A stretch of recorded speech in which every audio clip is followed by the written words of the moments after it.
series is the strict pull-up. Now Chris is just going to quickly demonstrate for us a strict pull-up from the front and the side view so we can see what we're talking about, and then we're going to break it down. Jump up. So Chris is going to start with a big full extension at the bottom of each rep, and the chin will come above the bar at the top of each rep. Cool, and just do one from the side first.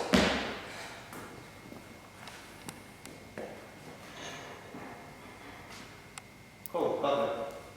Okay, so one thing we would have noticed that Chris maintained a nice hollow position in his midline, and his pull was smooth and consistent as he executed the pull-up.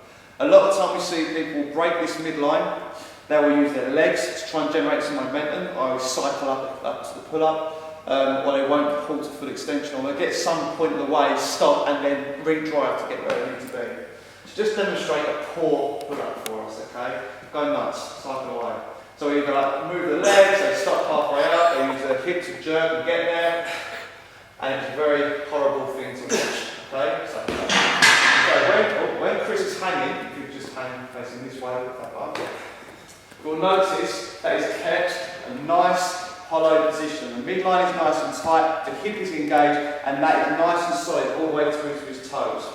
The glutes are engaged, the hamstrings are engaged, and he's engaged his shoulders and his lats as he's hanging. This is not soft. He's then going to pull, he's going to pull the elbow straight back and down, putting his chin to the bar, and then coming back down to full extension. Cool. And just go from the front for us, we can see from the front. Again, we see that position Chris is in.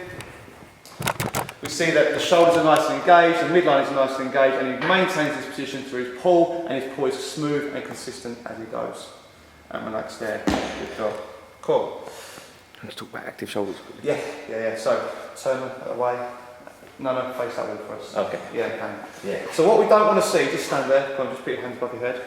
So what we're going to see, if Chris is hanging upside down on the bar, he's going to be engaging the shoulders the whole time. So his lats are engaged, the shoulders are back and down, and this is nice and solid. Just relax the shoulders in this position. This position here, we can't really see much here, but we'll notice it when he's up top. This is not engaged, and the shoulders are actually relatively loose. This is quite loose. So when Chris jumps up, we're going to see the difference in this. So just engage for me. So we see, as he engaged there, his lats and his shoulders tightened up. The shoulder blades are engaged and the lats are engaged. Just loosen up.